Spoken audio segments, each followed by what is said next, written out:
Mark's got something for Thanksgiving. Oh, he does. Oh, I thought we were going to do the Jack. We were doing Thanksgiving. This is Thanksgiving episode, Mark. How dare you? What? These silly games. This is Thanksgiving. Gotta reload it up. Turkey Day. This is Turkey Day, Mark. Okay. Whenever I answer the phone, I'm like, hello. What pissed you off? It's a great argument to have. I love my mom, but I think she's half crazy for doing that. How dare you? Do you work with your girlfriend, Mark? Or your wife, Mark? I keep them separated. Sometimes I call people, they don't answer the phone. I'm like, Wrong number, click. Well, he's not that smart. But sometimes he sounds like he knows what he's doing. yeah. Go. But therefore, you're an ass, and I don't want to talk to you anymore. Yeah, but what do we know?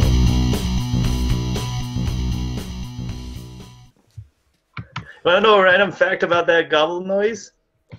No. Okay, well, then I won't tell you. All right, what is it, Mark? Go ahead. Only the male turkeys make that noise. Female turkeys, they don't gobble. Do they make any noise? They cackle. I think it's the correct term for what the noise they make. That's about right. That's about right. I'm pleading the fifth. Okay. I don't think that's really that uncommon, though. Isn't it normally like the male of the species either has like super bright colors or makes loud noise? Well, yeah, because they got to do the mating dance and entice the females in. Yeah. The females are just like, come and get me. And the males have to fight for them. Or they have podcasts. Or they have podcasts, yeah. Those are the ones that are the kings of the roost or the queens of the roost. Right, the alpha males. Yeah. Right. That's podcasts. All right. So, welcome everybody. I'm Mike. I'm Mark. I'm Jeff. And this is What Do We Know. Aww. And this is What Do We Know. That's pretty good. I'll give it a B minus. We're doing better. Yeah. I mean, next time we'll go like, this is What Do We Know? And then you join in slowly. What do like, we know? What do we know? No. Like you're totally not getting it.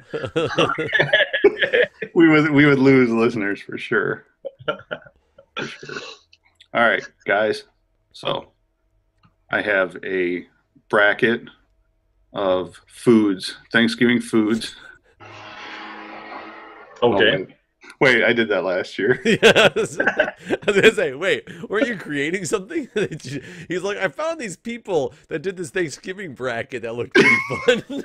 We'll just do that. It looked like a hilarious podcast. I haven't watched it yet, though. I don't even remember what ended up winning. Turkey? Turkey, probably. Might have been. I don't know. I have a fondness in my heart for stuffing, so I guess I don't remember. I think it was stuffing. I'm pretty sure turkey won. Jeff hated stuffing. I recall that, right? You didn't like stuffing? No matter what, turkey won. Even I feel like we should redo it all over again. Jeff was all like mashed potatoes, everything, mashed potatoes. I do remember. I like mashed potatoes. So we need to at least talk about Thanksgiving here, guys. Especially Mark. I'm curious with Mark. How do you celebrate over there, Mark? I celebrate it like I do every day. I win the same old thing. It's not a thing. Thanksgiving is basically celebrated pretty much only by America and Canada, I think. Right, but I was wondering if you, as an American. Canada has their own Thanksgiving, though. It was October something. Yeah, it was relatively recently. Yeah, I just wondered if you did anything. No. No, all right, good talk. It's fun. I do nothing here. I stay in this one room. You're not going to go to like Rabbit Island or anything to celebrate? No. Squirrel Beach. Right. Pelican Cove. Godzilla. I want to. Pelican Cove. It sounds like the best. Peninsula. Platypus Peninsula would be like the most dangerous place ever. You don't want to go there for sure. Centipede Island. Well, platypus have toxins. I don't know if you know that, but they're poisonous. Yeah, and it's the most painful venom to mammals there is. Platypuses? Mm-hmm. Platypi? Because they're actually they're mammals. Yeah. Yeah, not the most deadly, but the most like painful because they're mammals. Like we don't create like anything to fight them off, and there's no like anti venom for it. I didn't know anything about platypuses being like toxic. Yeah, they're bad news, buddy. You don't want to get bit by platypi. But they don't really attack. They're really pretty docile, aren't they? Oh no, they're super aggressive. Is it in their Super like? aggressive.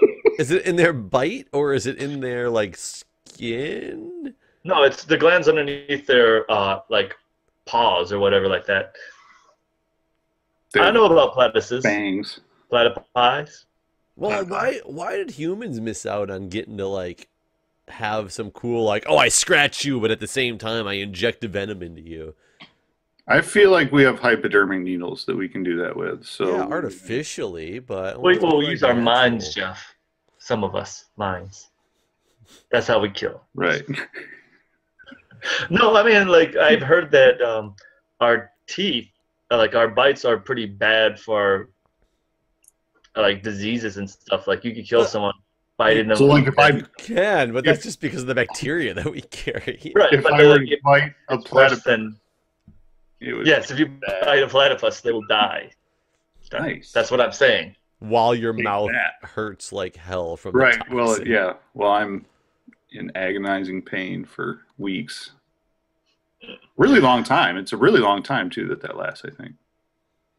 Well, I might be I don't know wrong. about platypuses, but I do know that pelicans eat birds.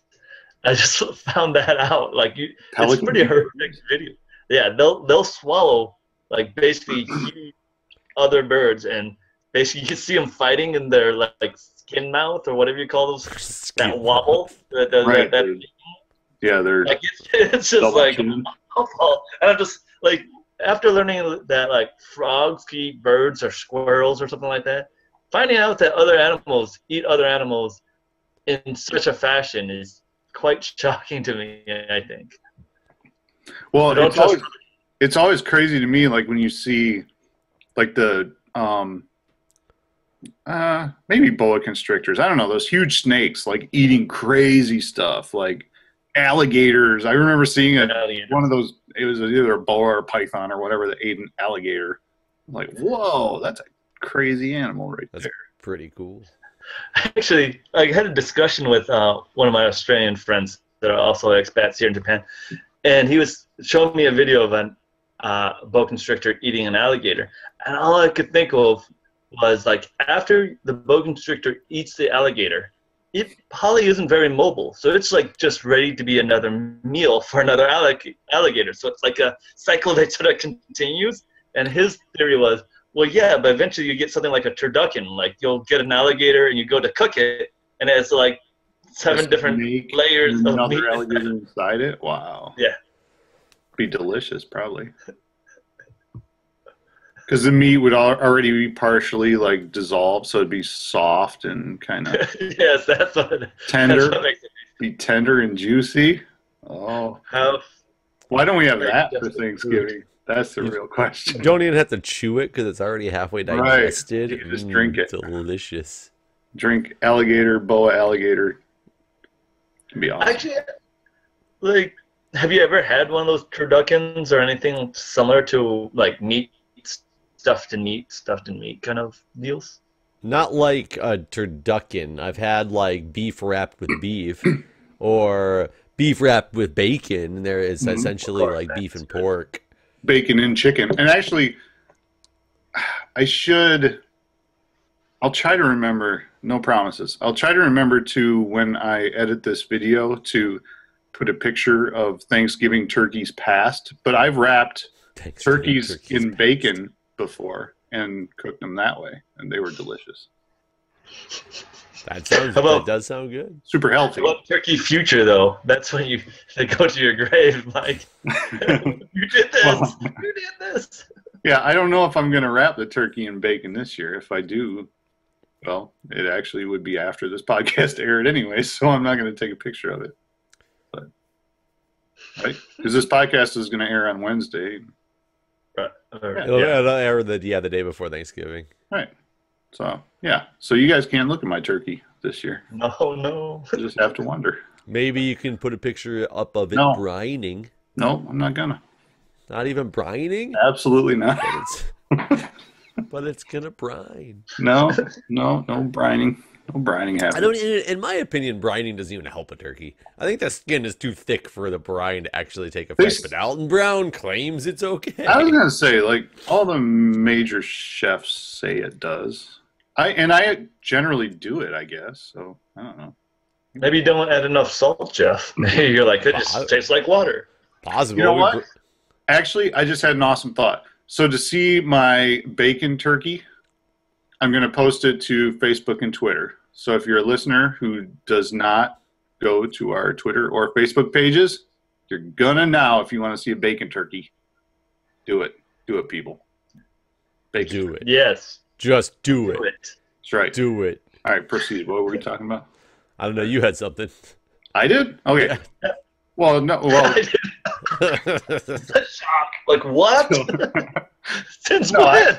I just wanted to talk a little bit about Thanksgiving. Jeff, what do you got going Thanksgiving? Thanksgiving itself, Lions a game. Yeah. But just at home, or are you going out? What's happening? Nope, just at home. I have no plans for it. Yeah, I have nothing specific. My job isn't good enough to give me off Thanksgiving and the day after. So I literally have Thanksgiving off, which I'll be coming home from the fire station on Thanksgiving morning and then sleeping just so I can watch the Lions game. Do you do the Wednesday bar night before Thanksgiving? No, I can't. I'm at the fire station. I used to. Wednesday night's fire station night. Can't do it. You know, as someone who's been a drinker for a long time, I don't know that I've ever gone out. Oh, I used to all the time. And I think it's a lot of fun because one of the joys of it was seeing all your old friends who were gone to college and they were usually back in town for Thanksgiving. And that's why it was such a big bar night, is people who come back to visit their families go out to the bar. Probably because they can't stand spending that much time with their families. So they have to get away every so often. Out here in D.C., though, it's the opposite. Everybody splits out of D.C. for the weekend because it's the holiday and they're going back to see their family. Most people are transient into D.C., not out of D.C. Yeah, I guess. And I always did the kind of misfit Thanksgiving at my house, you know, in my younger years. I think we've talked about that on this podcast before, where I always cooked and just had friends over, and for some reason we watched Full Metal Jacket. Yeah, did that several years running. I don't even remember how that became a Thanksgiving thing. Probably, I think it was like on the first year that you did it, and it just became the tradition. We had to watch it every year. Yes. Yeah, totally appropriate holiday movie. Oh, of course, of course.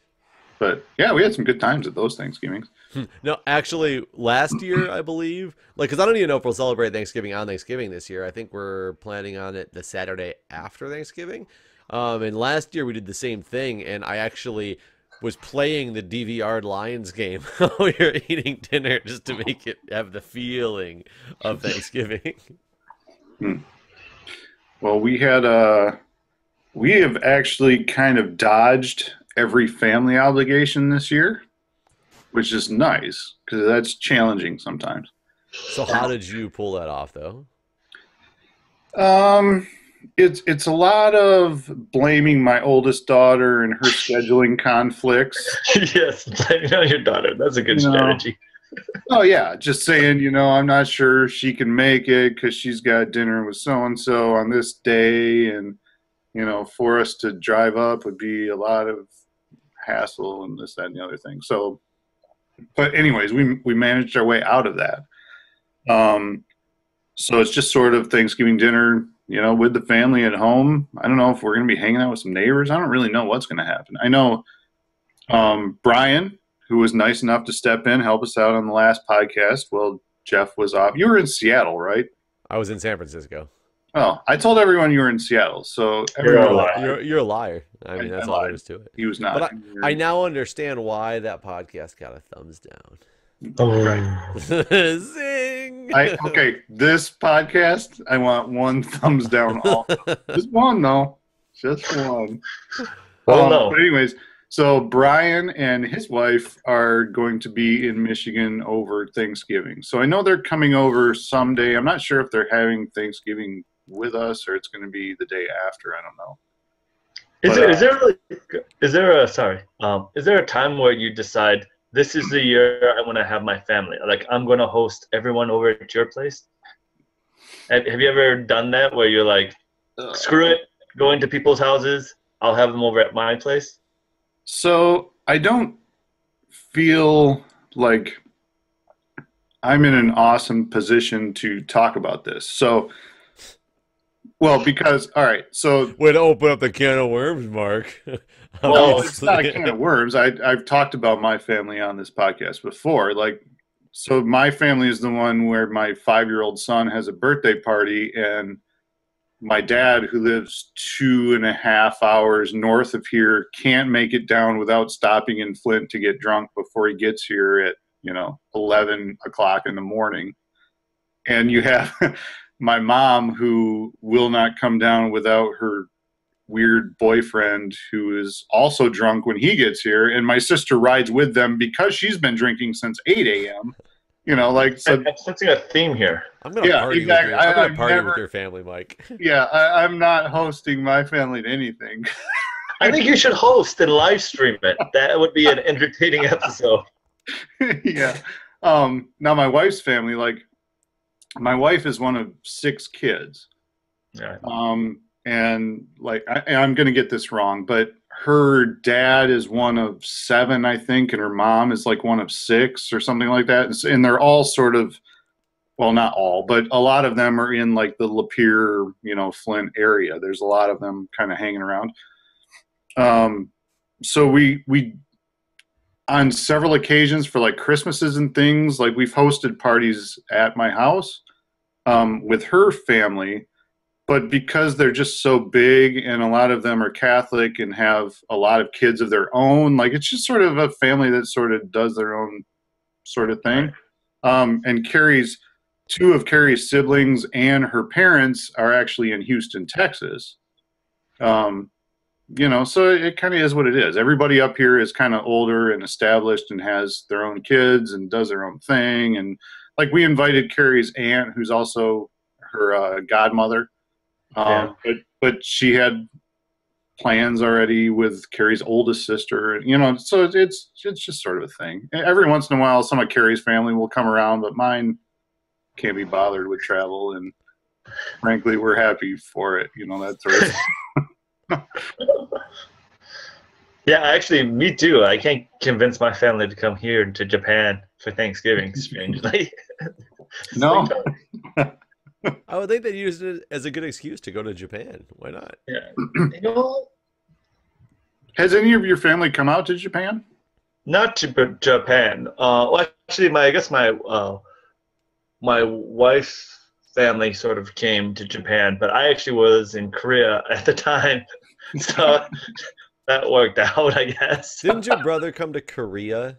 Yes, he did come to Korea while I was in Korea, but not since you moved to Japan. He seemed to really hate it, like going to Korea. I think he was just really jet lagged, but for most of it, I was like, "Oh, let's go here, let's do this," and I think he was just like, "I'm tired." He was like, "Mark, I'm sick of Rabbit Island. I'm gonna go home." No, Rabbit Island's Japan, right? Yeah. Well, maybe it's Korea's version of Rabbit Island, and it was slightly different dialect Rabbit Islands. So actually, Mark, you kind of touched on something interesting there when you talked about your in-laws came in while you were gone, so it sort of worked out. How do you get along with your in-laws? I get along with them great. I mean, I was just really joking. I actually was in Korea trying to get my visa renewed to stay in Japan when they came over the winter holidays, because like I couldn't renew it while I was in Japan, so I had to go to a different country, and Korea is the closest and cheapest place to go, so that's why I was there. And then they went traveling and had a great time without me. They went to like Osaka and Kobe and all these other cities that I hadn't had a chance to go to, so I got to watch them have tons of fun without me. So the first question I have is, do your in-laws listen to this podcast? No, they don't. So Okay, so you're probably being honest then. The second question I have is why not, Mark? why not? I don't know. Because they secretly hate me. That's what I assume. They go on every once in a while and put a down thumb on our show. So is Kobe beef super cheap in Kobe? No, I don't think Kobe beef is cheap anywhere. Technically, from what I have heard, you cannot get Kobe beef outside of Japan. The beef that is technically considered Kobe beef is not sold in America. So if you ever go to a restaurant that says we have authentic Kobe beef, that is 100% a lie. They are So charging you. why is that? I would assume Kobe is just a sort of cow, right? Yeah, so I think it's basically a strain of cow that makes it more tender, and it happens to be in Kobe, and that's what they consider officially Kobe beef. But But no one in America has ever bought a couple of Kobe cows and bred them. they don't sell Kobe cows outside of Japan because they want to keep, like, basically if they sold the cows to America, right, then they lose their exclusivity to that genetic strain. So why would they do that? You know. I feel like if I was a farmer in Kobe who had the ability to sell Kobe cows to American farmers for 8,000 times profit. No, I disagree. If you were that Kobe beef farmer or whatever you want to call it in Japan, and you know that people are always going to be coming to you for the Kobe beef and making Right. all that money that way, and you have the exclusive rights of the only person who can like give them that beef, I get it. But what if I'm a 65-year-old farmer when Kobe beef became like a big thing in America and I want to retire and I can I'm pretty sell a sure couple of cows for $1 million? I'm pretty sure they're probably all rich. So it's not like I'm poor, I want to make my money this way. But It's when the did people who have Kobe the beef rights to the become a cow. thing? I would say I have no idea. I don't remember hearing about it for all that long. I've heard about it in the 90s, so at least, probably 20 years or Don't more. don't they use Kobe beef on all those cooking shows on TV, like in those cooking competitions? Sometimes. So I they- do Probably fake. It's probably But I wonder what is fake about it. Like what kind of beef it is then, or if it's really like smuggled out Kobe cows that they just want to claim it's fake because it didn't come from Kobe. right. That's what I'm saying. I Right. feel like it would have made its way out of there. Well, two things. One is somebody might actually sell a Kobe cow and then it came to the US or whatever country you want to say. But then by definition or whatever rules, they can't call it Kobe beef, right? Sort of like But it would be. Chardonnay The still beef the would be same the cow. same. made in a certain area. But it would be the same beef, just cooked in a different place. Yeah, probably. But like they wouldn't be legally allowed to call it Kobe beef. So anything that says it's Kobe beef, Can you you know truly legally call it something else? Because it is Kobe beef. If you bought the beef from Japan and were making it in your restaurant, like how is that not Kobe beef? And by the way, Well, I I feel mean- like there's probably not a law in the U.S. that says you can't call something Kobe beef because we just don't care. yeah, it's probably. But I mean, yeah, I'm sure like basically anything you get in a restaurant in the States that says it's Kobe beef, it's probably just cheaper beef that they're selling at a much higher markup. And people are like, okay, I guess I'm okay with it. And if you do get something from Kobe in America and it claims to be Kobe beef, you don't know if it means the official Kobe beef from the cow that is classified as the most tender kind of meat, or if you're getting just a cow from Kobe. Like, you know what I'm saying? It's not that strain of cow that's really tender. Mhm. It just comes from the city of Kobe. And that's might be how they get around that legally or something like that. So I just looked up is Kobe beef legal, and all I see is stuff on Kobe Bryant. He is not legal, sir. Not legal. So Okay. I feel like when you talk about like Kobe beef being more tender, like because they're just a more tender, grain of cow or whatever. What kind of cow? just a more tender sort of cut of meat Yeah. or whatever you're talking about. I feel like it's probably very marginal compared to whatever else is out there. Well, I want to say that I'm not exactly sure how the cows are cut up in Japan. It's different from the States, so I don't know if that has a huge factor on it. But if you look at Kobe beef or even just more expensive cuts of beef in Japan, you'll notice that there's a huge difference in the way it's marbled, as in how they distribute fat inside the meat is like every single crevice and quarter inch is full of this marbled fat that, when heated, Right, it'll you want much fat. faster. And Yeah. in the US, you'll see that a lot of our beef cuts have like a thick strip of fat, but then it's sort of like just meat without the fat inside the meat. So I think that's what makes a huge difference. So it looks like they may have changed the law in 2014, but I had to read this entire article to find out. But Well, anyways, the argument that I was about to make, well, it's not even an argument because I don't really Right, know. make it. I don't claim to be a butcher. But so if this cow really is more tender, Yeah. I find it hard to believe over here in the US we haven't at least tried to duplicate that through genetic engineering. oh, but I'm sorry, GMOs are horrible for Americans. Everything must be organic, Mike. Well, that's true, but it doesn't mean we haven't tried to do that to make a good steak that people will pay a lot of money for because they just don't care or are oblivious to it. But my point being, even if you were to try to buy like Kobe meat, from the point that it's processed in Japan and shipped over to the US and kept in cold storage, I assume frozen, probably at that point.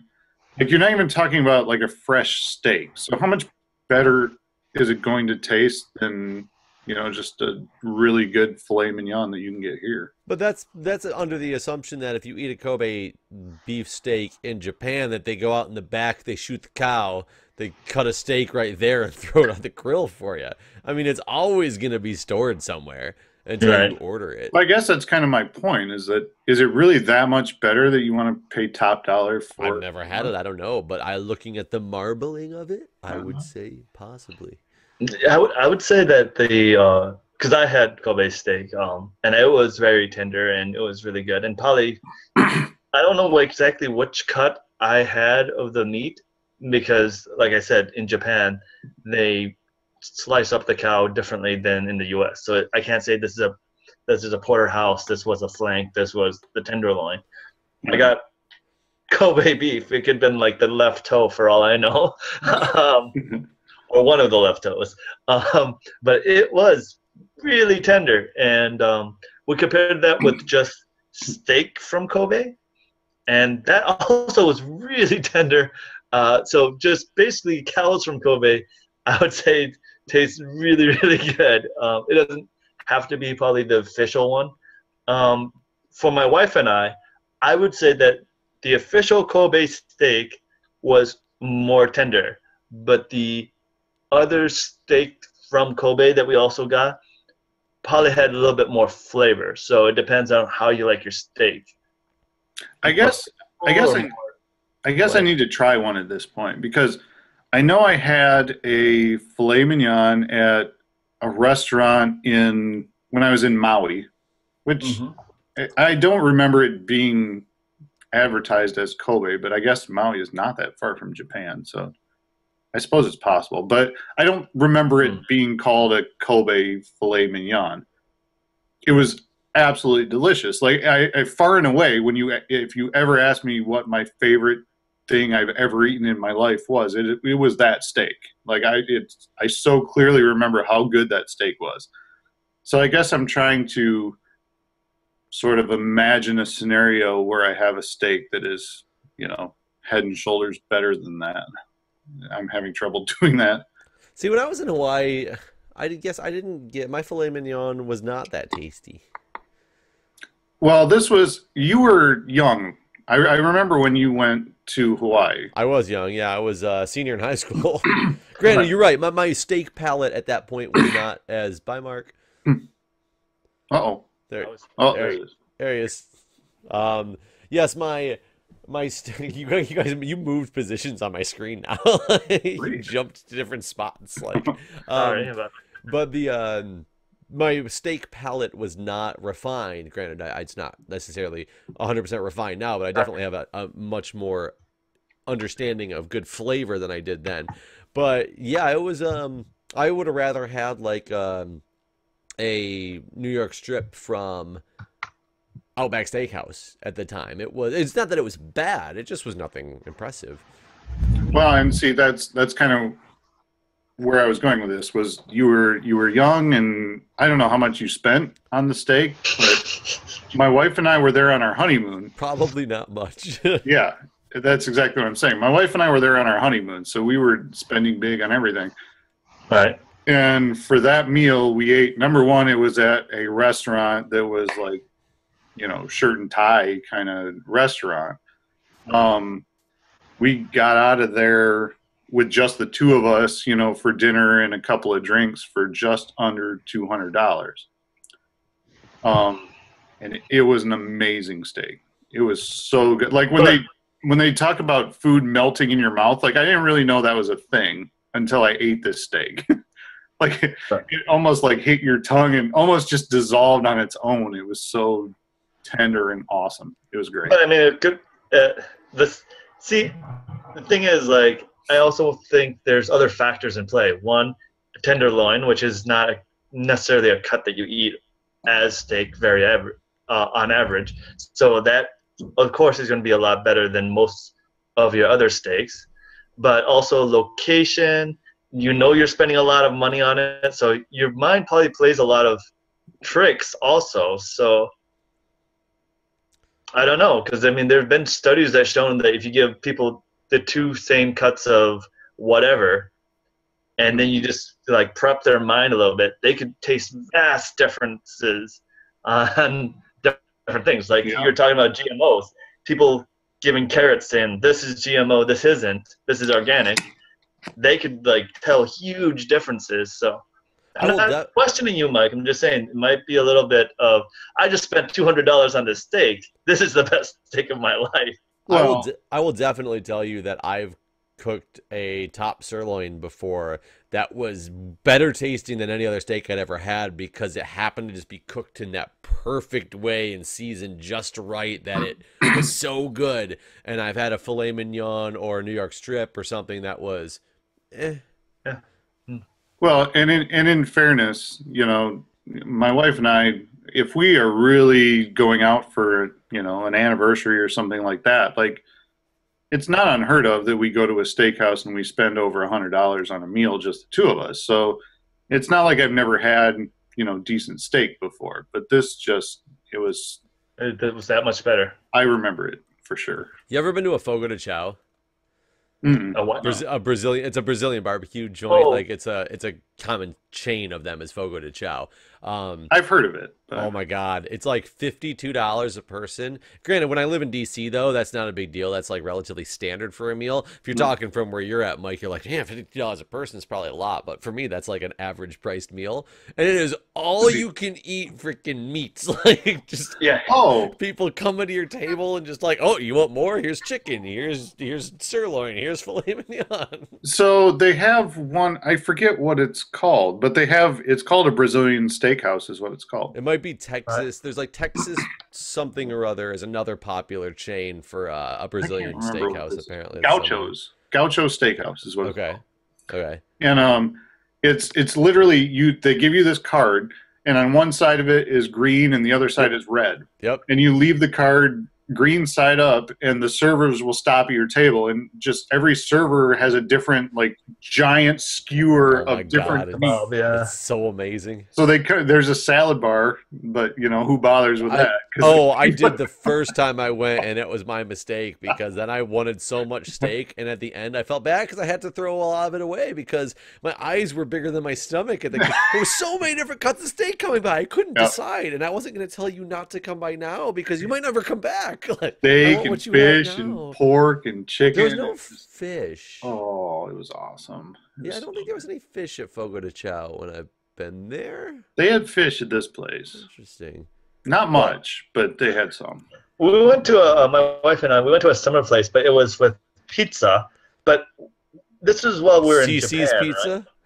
right? All you Yeah, can well, eat pizza joint. all you can eat pizza, and they walked around with different toppings of pizza, right? But this is while we're in Japan. So sometimes they would be like, "Do you want this?"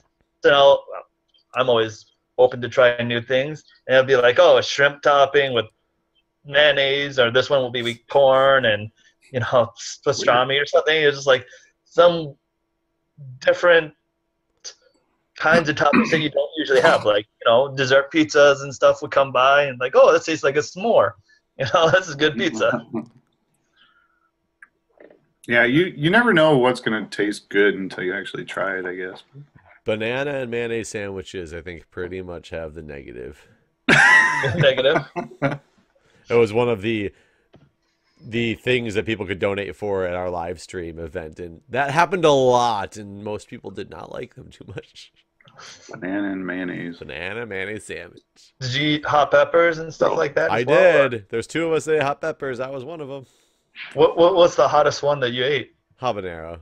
Habanero? Oh, that's not way too bad. I mean, it's bad, but not way It was too bad. It was bad. But They hurt. yeah, it hurt a lot They hurt. for like hours. Yep. But Yeah, they're not good. And then a couple next hours day. later, it Yep. hurts again. Right. Well, I was gonna say they get in your gut too. Like you can feel them burning inside your stomach. Like they're off. what did I do today? Went to the chili cook-off, ate Guatemalan insanity peppers. Oh. All right, guys, let's get out of here. But happy Thanksgiving to all the listeners and watchers out there. Happy Thanksgiving. And I think I'm going to have steak for Thanksgiving now after our conversation. I know I'm really hungry, actually. So, All right, right, take care, guys. everyone. happy holidays. Go Lions. Go Lions. Woohoo. Whenever I answer the phone, I'm like, hello. What pissed you off? It's a great argument to have. I love my mom, but I think she's half crazy for doing that. How dare you? Do you work with your girlfriend, Mark? Or your wife, Mark? I keep them separated. Sometimes I call people, they don't answer the phone. I'm like, Wrong number, click. Well, he's not that smart, but sometimes he sounds like he knows what he's doing. yeah, Go. Therefore, you're an ass, and I don't want to talk to you anymore. Yeah, but what do we know?